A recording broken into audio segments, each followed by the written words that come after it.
আরেকটি নতুন ভিডিওতে আপনাদেরকে স্বাগত জানাচ্ছি। প্রতিদিনের অভ্যাস মতো যে ধারাবাহিক প্রশ্ন উত্তর আলোচনা এসএলএসটি 2025-এর জন্য আমি করছিলাম, আজকে তার 20তম পর্বে এসে উপস্থিত হয়েছি।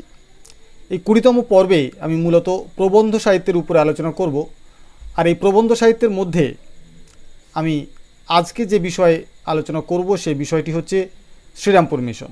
প্রথম প্রশ্ন, শ্রীরামপুর মিশন কত খ্রিস্টাব্দে প্রতিষ্ঠিত হয়েছিল? অপেক্ষাকৃত সহজ প্রশ্ন, নিশ্চয়ই আপনারা উত্তরটা প্রত্যেকে জানেন। যার প্রথম অপশান 1800 খ্রিস্টাব্দ, দ্বিতীয় অপশান 1801 খ্রিস্টাব্দ, তৃতীয় অপশান 1806 এবং চতুর্থ অপশান 1809। অবশ্যই এই প্রশ্নটির সঠিক উত্তর 1800 খ্রিস্টাব্দ। দ্বিতীয় প্রশ্ন, উইলিয়াম কেরি ও টমাস কত খ্রিস্টাব্দে বাংলায় আসেন?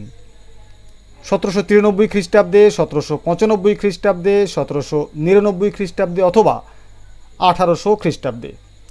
যার সঠিক উত্তর হলো 1793 খ্রিস্টাব্দে। আসছি আমরা তৃতীয় প্রশ্নে। তৃতীয় প্রশ্নে বলা হচ্ছে, নিচের কে উইলিয়াম কেরিকে সাহায্য করার জন্য এসেছিলেন? প্রথম প্রশ্ন ওয়ার্ড, দ্বিতীয় প্রশ্ন বার্নসডন, তৃতীয় প্রশ্ন গ্রান্ট এবং চতুর্থ অপশান উপরের সবাই।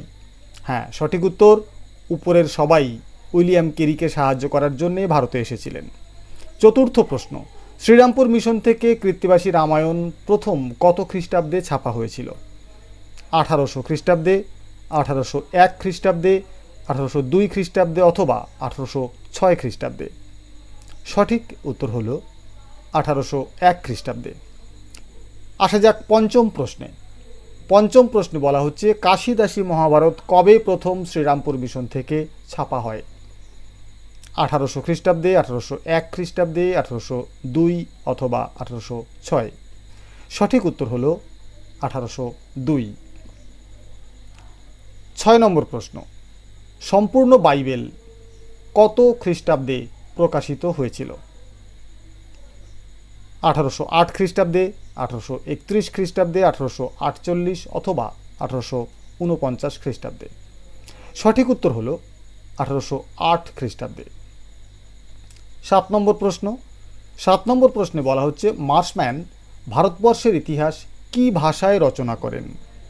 বাংলা ভাষায়, ইংরাজি ভাষায়, হিন্দি অথবা বাংলা ও ইংরেজি। সঠিক উত্তর হল বাংলা ও ইংরেজি। আসছি আমরা 8 নম্বর প্রশ্নে। শ্রীরামপুর মিশন থেকে বাংলার ইতিহাস কত খ্রিস্টাব্দে প্রকাশিত হয়েছিল? বাংলার ইতিহাস গ্রন্থটি 1808 খ্রিস্টাব্দে, 1818 খ্রিস্টাব্দে, 1831 খ্রিস্টাব্দে অথবা 1848 খ্রিস্টাব্দে। সঠিক উত্তর হল 1848 খ্রিস্টাব্দে। আজকের নবম প্রশ্ন বলা হচ্ছে, কবে উইলিয়াম কেরির মৃত্যু হয়? 1834-এর 9 জুন, 1834-এর 7 ডিসেম্বর, 1837-এর 7 ডিসেম্বর অথবা 1841-এর 9 জুন। সঠিক উত্তর হল 1834-এর 9 জুন। আসছি 10 নম্বর প্রশ্নে। কবে শ্রীরামপুর মিশন অস্তিত্ব হারায়? ভীষণ গুরুত্বপূর্ণ প্রশ্ন। কবে শ্রীরামপুর মিশন অস্তিত্ব হারায়? 1834 সালের 9 জুন, 1834 সালের 7 ডিসেম্বর, 1837 সালের 7 ডিসেম্বর অথবা 1841 সালের 9 জুন। সঠিক উত্তর হল 1837 সালের 7ই ডিসেম্বর। এই তারিখে শ্রীরামপুর মিশন অস্তিত্ব হারায়। এই ছিল আজকের 10টি প্রশ্ন। এই 10টি প্রশ্নের মধ্যে কটি প্রশ্নের উত্তর আপনি নিজে জানেন কমেন্ট বক্সে লিখে আমাদেরকে জানাবেন। কালকে বৈষ্ণব পদাবলীর উপরে অন্য 10টি প্রশ্ন নিয়ে আপনাদের সামনে ঠিক সকাল 10টায় হাজির হব। এই কথা বলে আজকের বক্তব্য, আজকের ভিডিও আমি এখানেই শেষ করছি। সবাইকে ধন্যবাদ জানিয়ে।